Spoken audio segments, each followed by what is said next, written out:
You can now get a 30-day trial to experience The Athletic for free. Visit the link in the description below to try it now. In this series, we analyse teams, identify problem areas, and suggest solutions in the form of incoming players. We won't follow gossip, rumours or conjecture, and we're concerned only with the player's on-field performance and their suitability for the role in question. Today's team is Tottenham Hotspur. Welcome to Sensible Transfers. The appointment of Antonio Conte seems to have arrested Spurs' decline. However, with the Italian will come the expectation for spending and improving a squad which has become imbalanced and inadequate in several key areas. Tottenham need a proper backup to Harry Kane, and if he doesn't sign a new contract, will need to replace club captain Hugo Lloris too. But we have focused on the two most pressing issues: improving Conte's options in central midfield and strengthening his back three.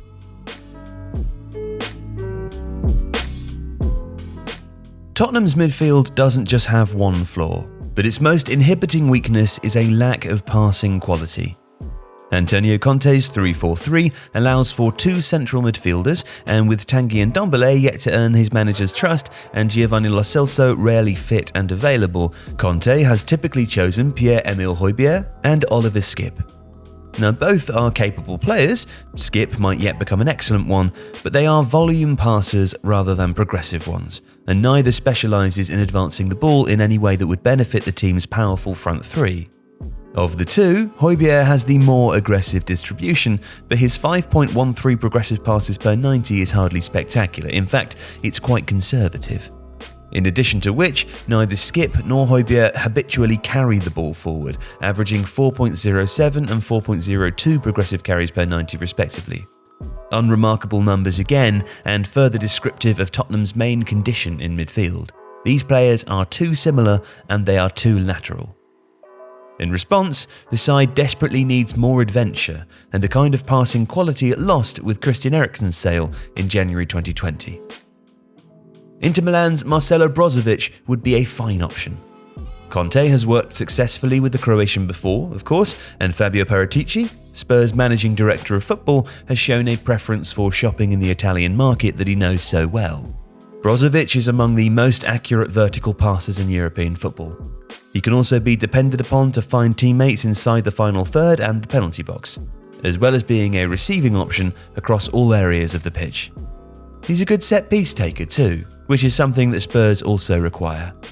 But he is 29, and while Daniel Levy has indicated his ambition by appointing Conte, he's unlikely to sanction a big deal for a player with such little resale value. And that's why our pick is Bruno Guimaraes, the 24-year-old Brazilian midfielder from Lyon. Guimaraes would complement either Højbjerg or Skip and would significantly upgrade Tottenham's passing without sacrificing any defensive security. In fact, he's a decisive enough passer to be considered a genuine playmaker, and he's an extremely accomplished dribbler too. He also happens to be one of the most reliable ball winners in Liga, which probably makes him better suited to playing in this particular midfield.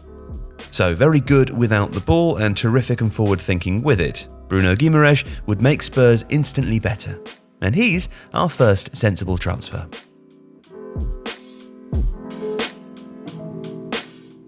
Our second needs to address another quality that Spurs have lost.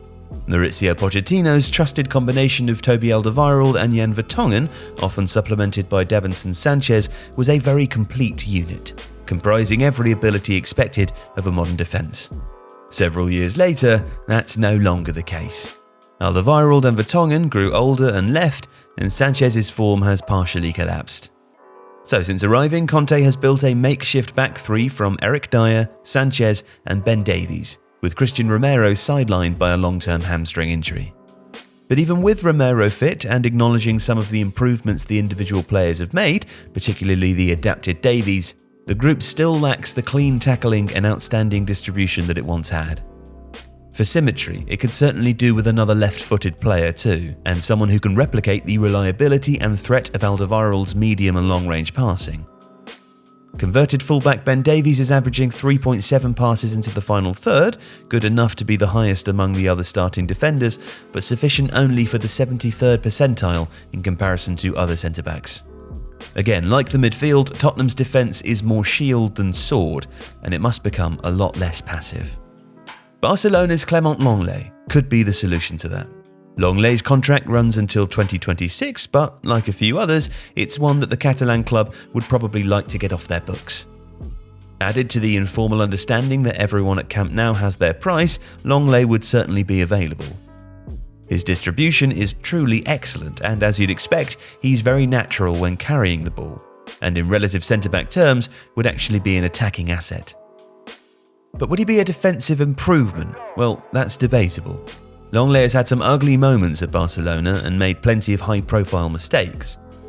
His loss of confidence would probably be exacerbated by the speed of the Premier League if that would be a move he'd even want. In this case, there are too many doubts with too much money at stake, so instead, our pick is Facundo Medina. He's 22, left-footed, and playing on the left side of Lens' back three.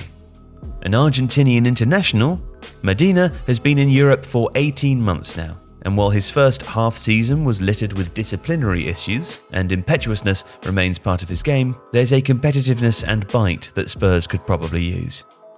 As they could his distribution, which is the strongest part of his game. The passes he cuts into midfield and sometimes further are attractive and would help diversify Spurs' transitions out of defence, but his propensity to drill the ball cross-field would complement Conte's high wingbacks very nicely and potentially give the side an extra attacking facility. He's far from a finished product without the ball. Medina isn't the cleanest tackler, and his inexperience can show in impulsive and rash moments, but nevertheless, he held his own in Lens' 1-1 draw with Paris Saint-Germain in early December, playing well on the left of the back three, which was facing Achraf Hakimi and Lionel Messi. About as much quality as Liga possesses. And, ultimately, this will likely have to be a leap of faith. With a big fee still to pay for Christian Romero in the summer, Antonio Conte will likely be restricted in what he can spend on another centre-back.